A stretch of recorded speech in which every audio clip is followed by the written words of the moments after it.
The drawing was still there when Decker walked out of the hardware store. He stopped on the sidewalk. His Harley sat where he had left it, angle parked in front of Rennick's Feed and Supply on Colton Street, the chrome catching the flat October light. He had been inside 11 minutes. He knew because he had watched the clock on the register while the teenager behind the counter struggled with the card reader. 11 minutes. Long enough, apparently, for someone to leave a folded piece of paper tucked under the left grip of his handlebars, held down by a small, smooth river rock the color of old pewter. He did not touch it yet. The street was quiet in the way that small towns get quiet on a Tuesday afternoon. The kind of quiet that still carries voices, if you know which way to lean. Harlow, Oregon sat in a valley between two ridges of Douglas fir, population 2,400 and some, and it had exactly one traffic light, one diner, one pharmacy, and one opinion about the Iron Compass Motorcycle Club that used the old Hendricks warehouse on Route 12 as their chapter house. That opinion was complicated. The club had been in Harlow for 11 years, and in 11 years they had never been the source of violence. They had also never been asked to a town council meeting, never been thanked for the 3 winters they spent clearing the highway after the county ran out of plow budget, and never been treated as anything other than a necessary inconvenience the town had decided to tolerate. Decker Voss picked up the rock. He unfolded the paper. It was a drawing, crayon on notebook paper, the lined kind torn carefully from a spiral binder, so the fringe was still attached in a neat row. A motorcycle, rendered in blue and silver with 2 wheels that were slightly different sizes because one had run up against a margin line. Flames coming off the exhaust pipes, orange and red, energetic and imprecise, and in the seat of the drawn motorcycle, visible only from the side, a figure in a leather vest, one arm raised, the hand open in something that might have been a wave. Below the image, in the unsteady printing of a child somewhere between 7 and 9 years old, 3 words. "You look cool." Decker stood on the sidewalk for a long moment. He was 53 years old, 6 feet 2, 230 pounds, with a gray beard he kept close and forearms that bore the accumulated record of 25 years of ink and incident. The patch on the back of his cut read Iron Compass in a curved arc above a skull wearing a navigator's hat, and below that, Sergeant at Arms, and below that, Harlow. He had been in 3 counties, 2 states, and 1 federal proceeding in his life, and he had never once been called cool by anyone who didn't want something from him. He folded the drawing once along its original crease. He put it in the inside breast pocket of his cut, against his chest, next to the worn leather card sleeve that held his license and his road card. He put the river rock in his jacket pocket. He stood there a second longer. Then he looked up and down Colton Street, unhurried, the way a man looks when he is trying to locate something he has not yet decided he is looking for. He did not find it. He got on his bike and rode back to the warehouse. The drawing sat against his chest the whole way, and he did not think about it, and he thought about it constantly. Nora Vetch was 31 years old, and she had been a resident of Harlow for 9 months, arriving in January with 2 suitcases, a 7-year-old son named Ellis, and a certified cashier's check for the first and last month of a rental on a house on Fir Creek Road that backed up against the tree line. She had come from Medford, which was 3 hours south and might as well have been 3 countries away for all the overlap the 2 places shared.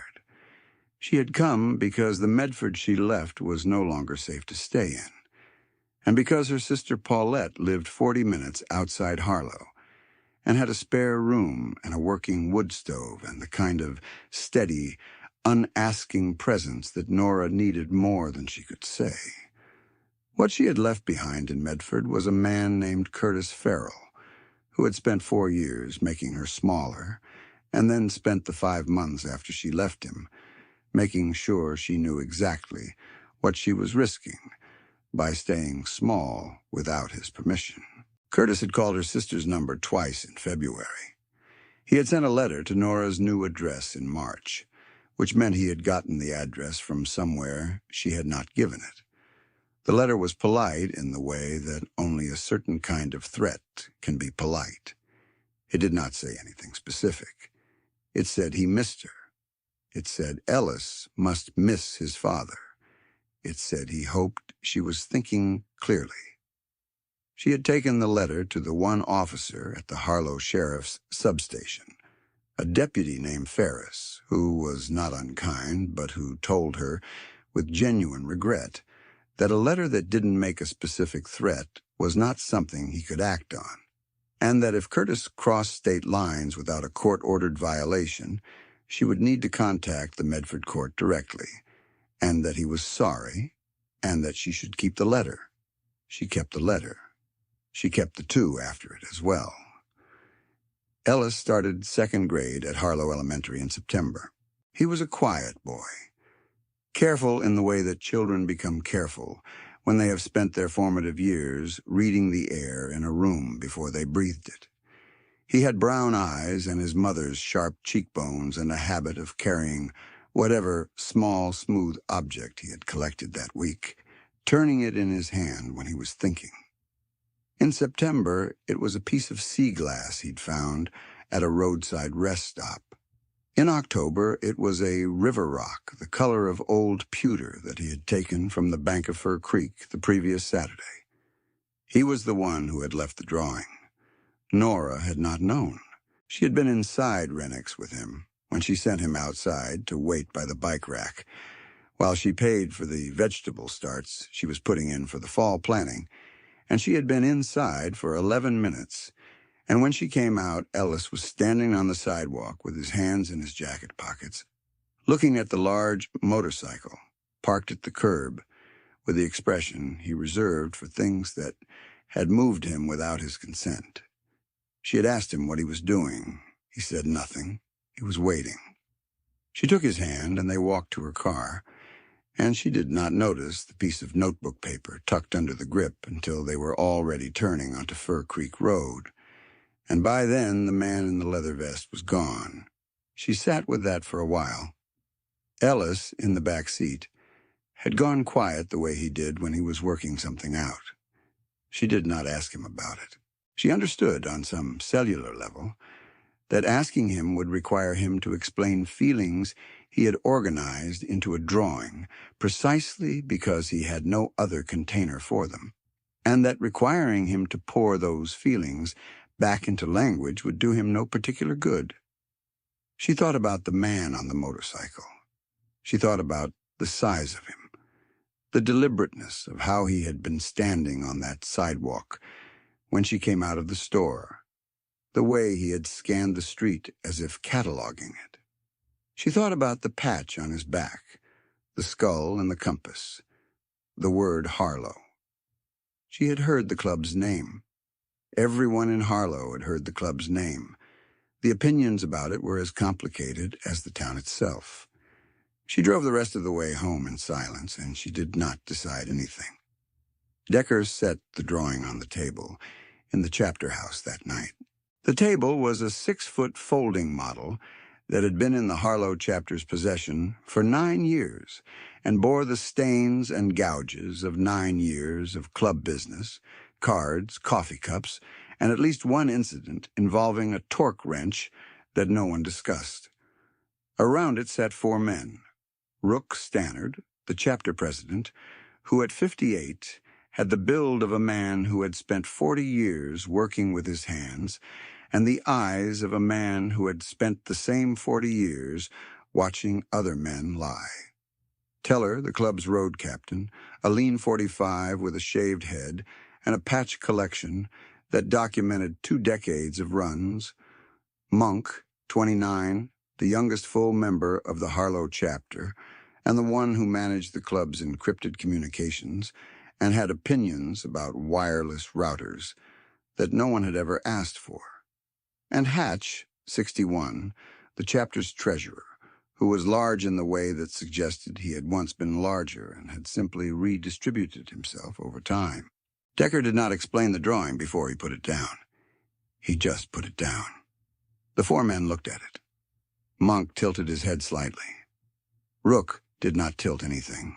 He looked at it the way he looked at everything, which was straight on. "Ellis Vetch," Monk said. "Kid 7.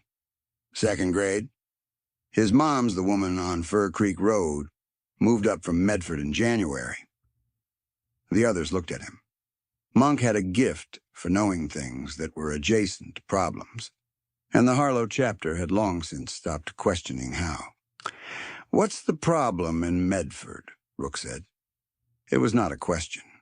His voice had the register of a man who already knew the shape of the answer and was only asking to confirm the specifics. Monk turned the laptop on the table so the screen faced Rook. There were 3 documents on screen, one of them a court filing from Jackson County, Oregon, the other 2 scanned letters.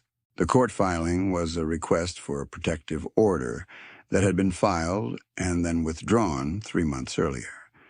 The letters were the kind of correspondence that had the specific formal courtesy of a man who understood exactly how close to the line he could walk. Rook read for a while. Nobody talked. The propane heater in the corner of the warehouse ticked steadily, and outside the sound of the highway reached them as a low, distant hiss. "Curtis Farrell," Rook said. He closed the laptop. He looked at the drawing one more time, at the little crayon figure with the raised hand in the seat of the blue and silver motorcycle. He picked up the river rock that Decker had set beside the paper. He turned it in his hand once, the way you turn a thing when you want to understand its weight. "Find out where he is," he said. Monk nodded. He opened the laptop again. Decker folded the drawing along its crease and put it back in his inside pocket.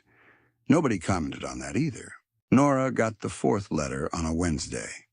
It had been mailed from Grants Pass, which was 1 county closer than Medford. The letter said he had been doing a lot of thinking. It said he had spoken to a lawyer. It said custody arrangements for Ellis could be reviewed if she was not willing to discuss this like an adult, and that he had documents she might find inconvenient. She read it twice at the kitchen table with her coffee going cold beside her, and then she folded it and put it in the folder with the other 3, and sat there for a long time with her hands flat on the table. Ellis was at school. The house smelled like wood smoke, and the vegetable starts she'd put in along the south fence, the soil still damp from the rain 2 nights before. Somewhere outside, a Steller's jay was working its way through a tirade in the fir trees at the edge of the property. Ordinary sounds. An ordinary morning that had just acquired a specific gravity. She called Paulette. Paulette said come stay at the house. Nora said she was not going to run again. And Paulette was quiet for a moment, and then said she understood, and that she would come over instead. And Nora said she was fine. She was not fine. She was the particular kind of fine that people practice until it becomes structural. She did not call Deputy Ferris. She had already exhausted what Deputy Ferris could do. She did not know that 40 minutes later, Curtis Farrell's name, his Grants Pass address, his vehicle registration, his current employer, his credit history, and a precise accounting of the restraining order he had successfully gotten reduced to a lesser civil filing in Jackson County were sitting on the folding table in the Hendricks warehouse, printed in 2 copies, one for Rook and one for Decker. She did not know this. She was sitting at her kitchen table reading the 4th letter again. Teller found Curtis on a Friday. Not physically, not yet. He found his location through the man's pattern. A Chevron card used in Grants Pass on Monday, a motel charge in Roseburg on Thursday, another Chevron charge in Sutherland on Friday morning. Sutherland was 40 minutes from the Oregon-Jackson County line. Roseburg was an hour and a half from Harlow. The line of charges drew itself north. Monk put the location timeline on the table. Rook looked at it for less time than Decker expected him to. "He's moving on the weekend," Rook said. "That's my read," Monk said. Rook looked at Decker. The look lasted about 2 seconds and contained no words and required none. The following Saturday morning, Nora woke at 5:30 because Ellis had crawled into her bed at some point in the night, his back against hers, his breathing slow and even and anchoring in the dark. She lay there for a few minutes, feeling the warmth of him and the quiet of the house and the particular quality of dread that lives in the hours before a threat arrives. She did not know the threat was arriving. She knew it the way you know weather before the clouds commit. She got up at 6. She made coffee. She stood at the kitchen window looking out at the fir trees in the gray early light. The vegetable starts along the south fence, beaded with condensation. The road at the end of the drive, empty and still. She had a cord of firewood stacked against the house that a neighbor named Gifford had helped her split in September. She had $31 in her checking account and $87 in savings after the car payment, which left her with $118 until her next paycheck from the bakery on Thursday. And she had been carrying that fact the way you carry a stone in your shoe. At 7:15, she heard the first engine. She turned from the window. The sound came from the road, from the direction of town, and it was not one engine, it was many. The deep collective throttle of a column of motorcycles running at low speed, deliberate and unhurried. She stood still in the kitchen, her coffee mug held in both hands. The sound grew. The specific tone of it, heavy and synchronous, reached through the walls and settled in her chest. Then it stopped. The silence it left was not the silence of the street before. It was a full silence, the kind made by the presence of many bodies in a small space, all holding still at once. Nora set down her coffee and walked to the front door and opened it. There were 17 motorcycles at the end of her drive. They were parked in a double row along the road shoulder, engines off, their riders standing beside them or sitting on them with a stillness that suggested deliberate patience rather than waiting. The morning light was still gray and low, catching the chrome of the handlebars and the fuel tanks in long lateral gleams. Most of the riders wore the iron compass cut. She counted 12 of those. The other 5 wore cuts she did not recognize from chapters she did not know, their patches turned toward the road. All of them were men except one, a woman on a dark green road, king near the back of the column, whose gray-shot hair was pulled back under a wool hat, and who had the posture of someone accustomed to arriving in places that had not expected her. At the head of the column, standing on the gravel at the end of her drive, was the man she had seen on Colton Street. He was bigger than she remembered, or the early light made him seem so. He had not moved toward the house. He stood at the property line like a man who understood the meaning of property lines and was making a point of honoring it. Nora stood on her porch. Her feet were bare against the wood planks. The air smelled like frost and exhaust and the specific mineral cold of the fir trees after rain. The man at the end of her drive looked at her. He did not smile. His face was not unkind. He held up his left hand, palm out, 2 fingers raised, the way someone might signal a passing driver on a rural road. A small gesture for a large man in a large situation. Nora heard Ellis behind her, in the doorway. She turned.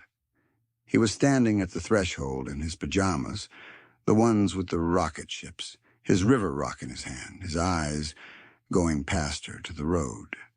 She watched the moment he understood what he was seeing. Watch the particular light that moved through a child's face when the world confirmed something they had privately hoped was possible. "Mom," he said. "I see them," she said. The man at the end of the drive had seen Ellis. He did not change his expression. He looked at the boy for a long moment, and then he looked back at Nora, and he said, across the distance of the drive, "Mrs. Vetch, there's a man in a gray Ford Ranger who left Roseburg yesterday evening. He stopped for coffee in Sutherland at 10 last night. We think he's going to try to come up Fir Creek Road this morning." His voice was level and unhurried, the kind of voice that has said difficult things so many times it has found a register that does not alarm while still landing the full weight of the information. Nora's hands went tight against the doorframe. She said, "How do you know that?" "Because we've been watching," he said. She wanted to ask what that meant, how long, by what authority. The questions organized themselves and then disbanded, because none of them were the relevant question. The relevant question was the one she asked next. "Why?" she said. The man reached into the inside breast pocket of his cut. He produced a folded piece of notebook paper. He held it up so she could see it across the drive, and she could not see what was on it from this distance, but she did not need to. She looked at Ellis. Ellis had both hands around his river rock now, pressing it the way he pressed things when the world required him to be braver than he felt ready to be. The man at the end of the drive said, "We'd like to be here when he arrives, if that's all right with you." She had $118 in the bank and a cord of wood stacked against the house and 4 letters in a folder on the kitchen counter and a child in rocket ship pajamas holding a river rock. She looked at the 17 motorcycles at the end of her drive, at the chrome going warm as the sun began to push through the cloud cover over the eastern ridge, at the 12 iron compass cuts and the 5 cuts from chapters she didn't know, all of them still and patient, taking up no more space than they needed, causing no disturbance, present in the way that only a very specific kind of force knows how to be present. "Yes," she said. He nodded once. He folded the drawing and put it back in his pocket. Curtis Farrell arrived at 10:53 in the morning. He turned onto Fir Creek Road from the county highway in the gray Ford Ranger, the same one Teller had tracked through 2 counties of fuel receipts. He drove the speed of a man who is working himself up to something. Not fast, not slow, the speed of a decision already made.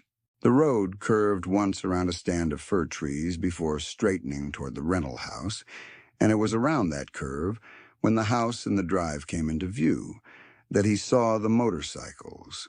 He saw 17 motorcycles parked in a double row along the road shoulder. He saw the riders, many of them on their feet, none of them moving, all of them looking at the gray Ford Ranger coming around the curve.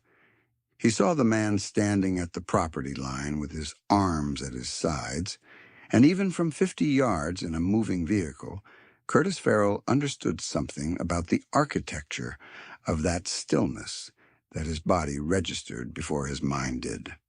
He slowed to a stop. The Ranger idled. Nobody moved toward him.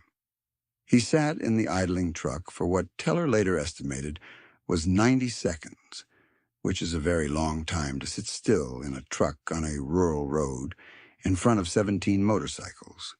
The engine ran. The windows fogged slightly at the corners. Then Rook walked up to the driver's side window.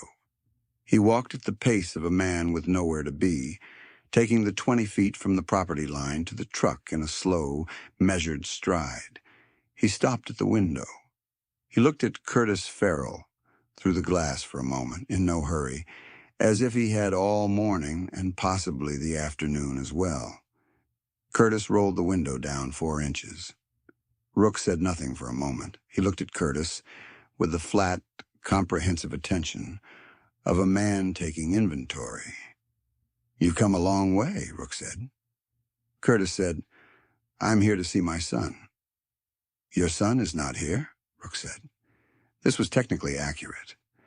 Ellis was at Paulette's house, 40 minutes away, where Decker had driven him and Nora at 9 that morning, taking back Rhodes, Monk riding behind them in his own car.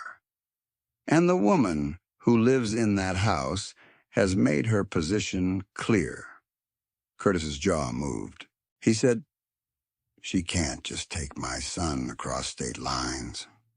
"Son," Rook said in the tone of a man who uses the word as a calibration device, not an endearment.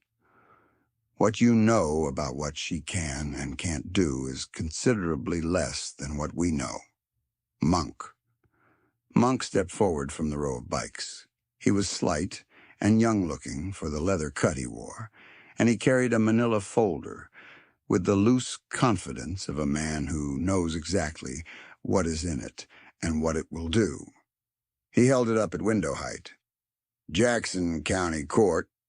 Restraining order filing. March of last year," Monk said. "Dismissed on procedural grounds because the petitioner's attorney failed to meet the filing deadline, not on merits. The affidavit behind that is 12 pages of sworn testimony. We have a copy, and so does an attorney in Portland who is currently representing Mrs. Vetch pro bono, which she does not know yet." He paused. "She will by this afternoon." Curtis looked at the folder. His hands were on the wheel. "We also have your last 4 letters," Monk said. "Certified copies. The one from March talks about documents you claim to have that would be, quote, inconvenient for her. We'd be very interested in what those are." "I didn't come here to discuss that with you," Curtis said. His voice had acquired a thin quality, a flatness that was not composure, but its simulation. "No," Rook agreed.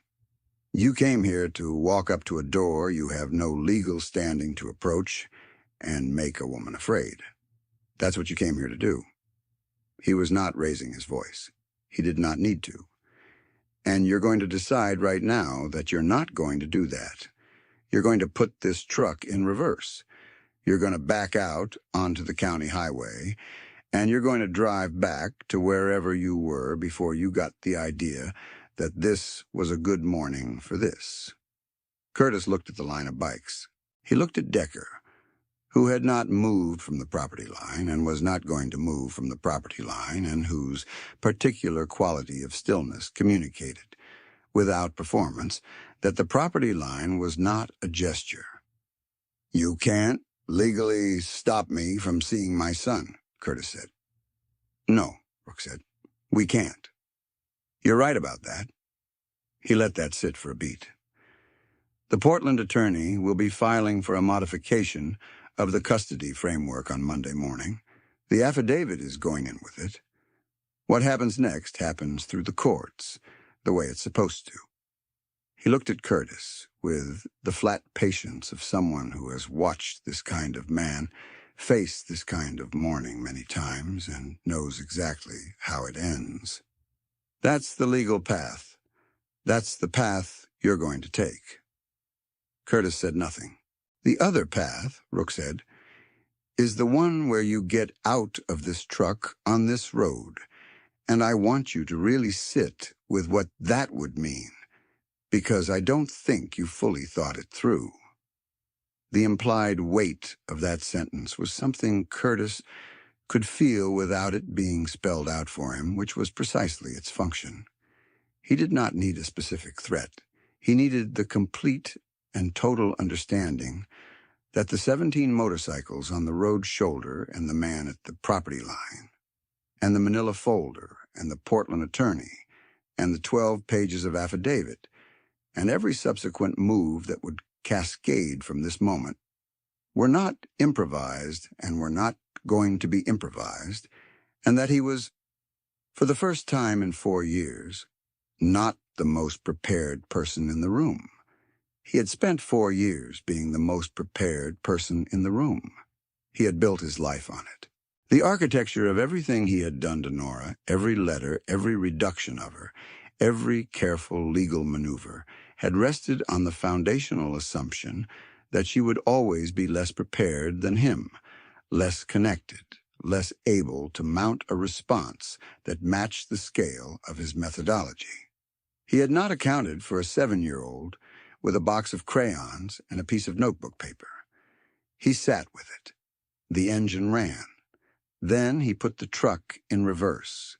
He backed out of Fir Creek Road onto the county highway without another word, and he turned south. And the gray Ford Ranger went around the bend in the highway and was gone.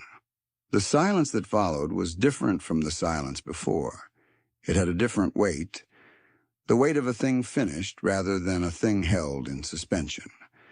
Teller said, from the back of the column, "There he goes." Hatch, further back, made a sound that might have been satisfaction and might have been commentary. It was hard to tell with Hatch, who Rook walked back to the property line. He stood there looking at the empty road for a moment, his hands in his jacket pockets. Then he looked at Decker, and Decker looked back, and between the two of them something was communicated that did not require language. Decker got out his phone and called Monk's number. "Tell them it's done," he said. "Tell her she can come home." Monk was at Paulette's house by noon. He knocked on the door, and Paulette answered, and he told her it was done. And she called Nora. And Nora sat down on Paulette's couch and did not cry because she had been practicing not crying for 4 years. And it was structural now. But Paulette sat beside her and took her hand, and that was enough. Ellis was in the backyard with Paulette's old retriever, a brown dog named Hector, who had the philosophical patience of a dog who had weathered many things. Ellis was throwing a stick, and Hector was retrieving it, with the careful dignity of a dog who understands that this is important work. Monk watched through the back window for a moment. Then he went out to the car to wait. The drive back to Fir Creek Road took 40 minutes. Decker drove Nora in his truck, the same truck he'd taken that morning, and Ellis rode in the back seat with Hector, who Paulette had sent along on the grounds that Ellis needed the company and Hector needed the adventure. The retriever sat with great seriousness in the back seat, his chin on Ellis's shoulder, regarding the passing furs with an expression of deep consideration. Nora sat in the passenger seat and watched the road. She did not speak for the first 20 minutes, and Decker did not speak either, because there was nothing that needed to be said in those 20 minutes that was not already being said by the fact of the truck moving north on the county highway toward her house. At the 20-minute mark, she said, "The attorney, in Portland." "Her name is Reyes," Decker said. "She knows the Jackson County filing inside out. She's worked these cases before." "I can't pay her," Nora said. "She knows that," Decker said. Nora looked at him. He was watching the road. "Why are you doing this?" she said. He was quiet for a moment. Outside, the firs gave way to a stretch of open pasture, frost still on the lower ground, and then the firs closed in again. "Your boy left a drawing on my bike," he said. Nora looked at the road. "He said I looked cool," Decker said. His voice was dry and level and contained something she could not quite name. "That doesn't happen to me a lot." She almost laughed. She did not quite laugh. Something shifted in her chest in a way that was not quite laughter and not quite grief, and was perhaps something else entirely. Some third register that has no common name. They rode in silence the rest of the way. The house on Fir Creek Road was as she had left it that morning. The vegetable starts along the south fence, the cord of wood against the wall. The front door she had locked in the 7 seconds between coming inside and hearing the motorcycles. It was an ordinary house. It looked small in the way that houses look small when you come back to them after a morning that has changed the shape of things. Nora stood at the front door with her keys in her hand and Decker behind her. and Ellis coming up the porch steps with Hector at his heel, the dog making a thorough investigation of the porch boards with his nose. She opened the door, and the house smelled like wood smoke, and the cold air from the open window she had forgotten to close that morning, and the vegetable starch she had brought inside last week when the frost warning came. She set her keys on the hook inside the door. Behind her, she heard Decker say from the porch, "There's a woman named Sylvie who runs the Iron Compass House. She used to do legal advocacy work. She'll come by tomorrow if you want her to, help you understand what Reyes is filing." Nora turned. Decker was standing at the porch railing, not inside, still on the correct side of the threshold. "Okay," she said. Ellis was already inside, Hector trotting beside him toward the kitchen with the purposeful air of a dog who believed a house should be investigated thoroughly before it could be trusted. Ellis stopped in the kitchen doorway and turned around. He looked at Decker on the porch. Decker looked back at him. "The motorcycle in the drawing," Ellis said, with the directness of a child who has decided to commit to something. "Is that what yours looks like?" Decker considered this for a moment. "Close enough," he said. Ellis nodded as if this confirmed something he had already arranged to his satisfaction. Then he turned and followed Hector into the kitchen. Decker stood on the porch for another moment. He reached into his inside pocket and took out the folded drawing and held it in his hand, looking at it. Then he looked at Nora in the doorway. "He can have it back if he wants it," Decker said. "I think he drew it for you," Nora said. He looked at the drawing for another moment, at the crayon flames, the imprecise wheels, the small figure with the raised hand. He folded it along its crease and put it back in his pocket. "Tell her thank you," he said. He was speaking to Nora, but his eyes went briefly toward the kitchen, where Ellis and Hector had disappeared. Then he stepped off the porch and walked toward his bike on the drive, unhurried, in no particular rush to be anywhere else. Nora watched him go. She heard from inside the house the sound of Hector's nails on the kitchen floor, and Ellis saying something in the low, serious voice he used when he was explaining things to the dog. She heard the refrigerator open and close. She heard the ordinary sounds of her house occupied, and warm and unafraid.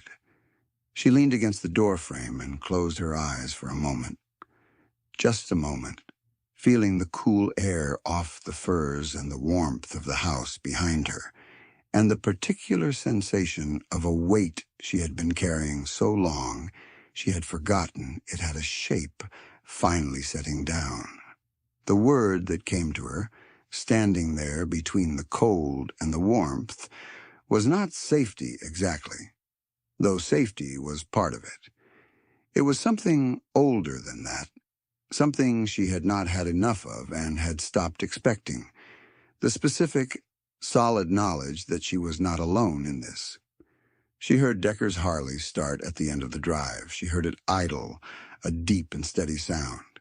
She heard it roll away down Fir Creek Road, no rush to it, just the engine settling into its own rhythm, and the sound of it faded slowly into the trees in the distance.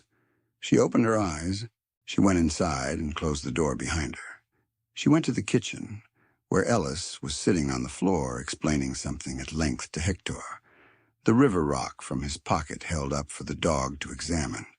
She got herself a glass of water and sat down at the kitchen table, the one that faced the south window and the vegetable starts along the fence, the frost-softened soil catching the noon light.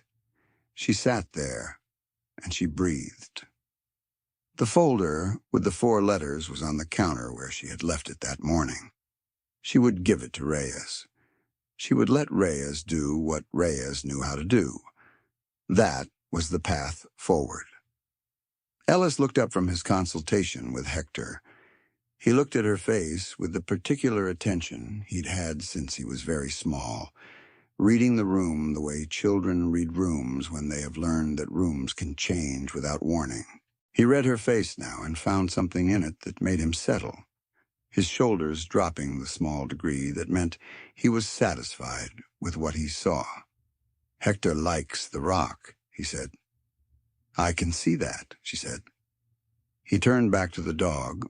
Outside, a pair of crows crossed the yard in a direct, purposeful line, heading for the furs. The frost on the lower fence posts was going now, water beading in the sun. The vegetable starts stood in their neat row along the south fence, rooted in soil Ellis had helped her press down with both hands the day they planted, his palms flat, his weight leaning in. She pulled her coffee toward her, still faintly warm, and drank it. If the way one child's drawing can travel from a handlebar grip to an inside coat pocket, to a morning that changes the shape of a life means something to you, share this story with someone who needs to hear it. The world has more quiet courage in it than we usually think to look for.